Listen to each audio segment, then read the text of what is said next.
Welcome back to the porch. It is such a great honor to be with you again.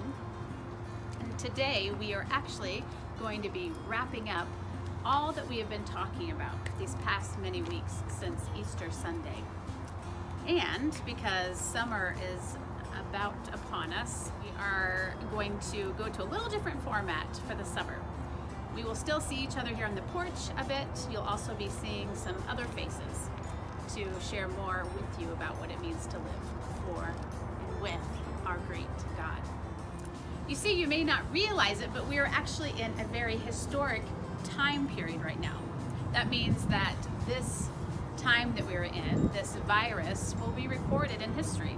And someday, maybe when you have kids or grandkids or nieces or nephews, they might ask you, what was that like back during the coronavirus? And they might ask you, did you really have to wear a mask? Did you really have to stay home for months? Well, this is actually affecting the entire world. Nearly half the population of the whole world, which is around 4 billion people, have had to stay home. They've had to stop normal life, like pressing the pause button on a remote control of our life. And so, if God is allowing the whole world to be affected by this, do you think that perhaps He has a reason for it? Do you think that perhaps He may be wanting to get our attention, to teach us something? And I would say the answer is a resounding yes. Perhaps it is so that we will refocus, that we will take our eyes, our gaze off of all the busyness, all the things we do around us normally, and our gaze would go back to Him, back to what is truly important. My youngest daughter has always loved to reach up to our faces when she talks to us. So if we're looking in another direction when she wants to speak to us, she'll reach up and move our faces to where we can actually look at her. And I actually love that she's done this for many years, because it reminds me, yes, I can stop what I'm doing and I can give her my full attention. Well, you see, I think God is doing something like this right now. He's gently but firmly causing us to turn our heads back to Him, or maybe to Him for the first time. You see, this is our great purpose in our life. What is most important, to live for God, to live with Him as His children, to be transformed into who we were meant to be in Him.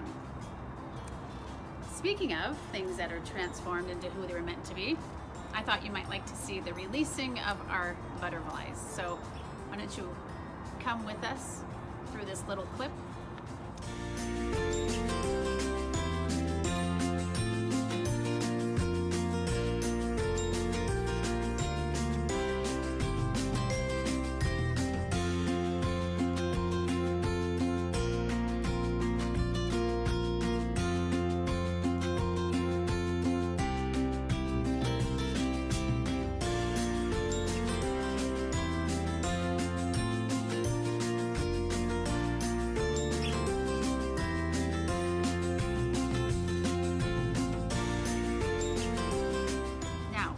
Our wrap up of everything we've been talking about over these many weeks since Easter Sunday. We know that Jesus died and rose again, freeing us from sin, so that we no longer have to live for sin or for this world, but we can live for Him. And He knew we would need help in order to do this, right? So what did God give His disciples, and He gives to us, to know how to live for Him? Of course, He gave us the Holy Spirit. And the Holy Spirit helps us, and it is actually God Himself with us to help us to know how to live for Him. What other tools did we talk about that He gave us? He gave us the Bible, and He gave us the church, other believers to encourage us and for us to encourage them to live for God and with Him. And what did we talk about that God does through these tools that He has given us? He's molding us. He's growing us in unique ways, because he knows us. He created us, so he knows exactly what our giftings are and how to grow us in them. He also is ultimately transforming us. Like, do you remember who our example was for this? Paul, who was Saul, but then God transformed him, completely changing him. And so we went on to talk about that in Jesus we have a home. We talked about like family, that no family is perfect on this earth, but we have a perfect home, a perfect refuge in Jesus. And last week, of course, we talked about how he is our shepherd. So what does this lead us to? Using these tools that he has given us, knowing that he is working in us and with us, what does that lead us to? It leads us to a great adventure. The Bible actually talks about it in the book of Hebrews, that we are to run the race, run with endurance, the race that is set before us. Run with endurance, the race that is set before us. So let's go downtown. I want to show you something, and we're going to keep talking about what this means. All right? Come on with me. Well, here we are downtown, and you might recognize where we are. You recognize these runners?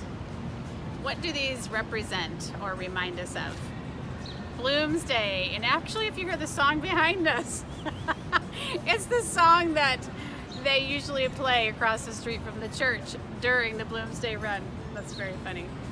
Anyway, we are here because the Bible tells us and compares the Christian life to running a race.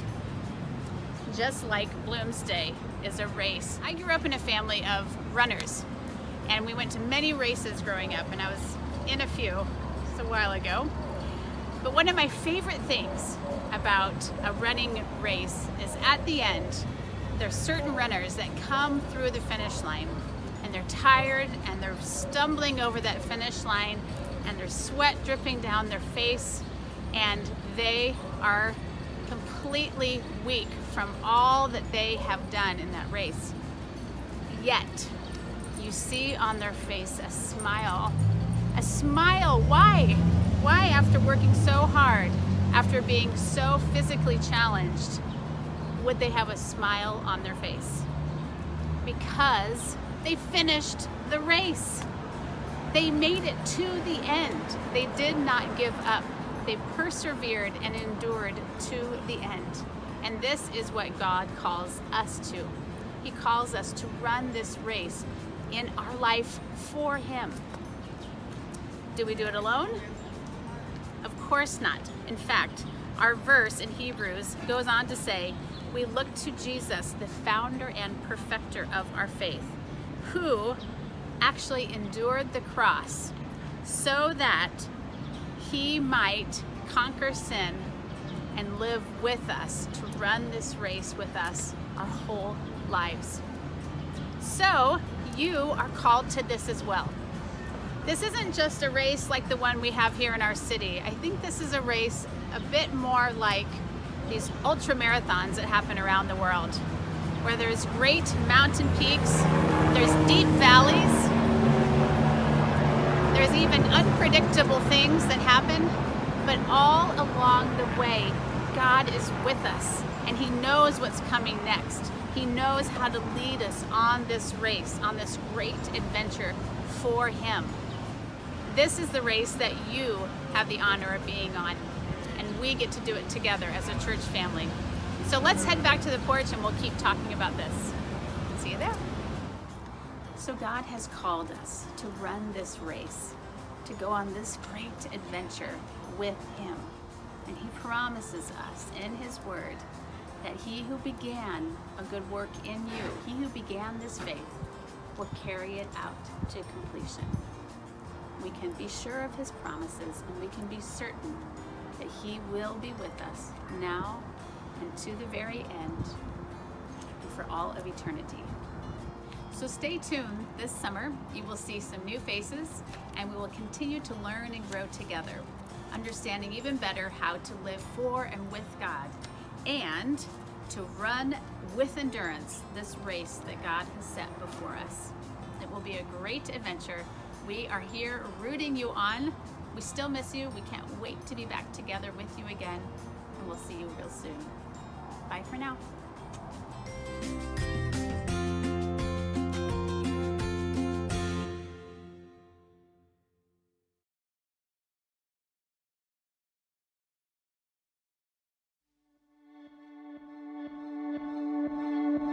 Haven't I commanded you? Haven't I commanded you? Be strong and courageous. Do not be frightened, do not be dismayed.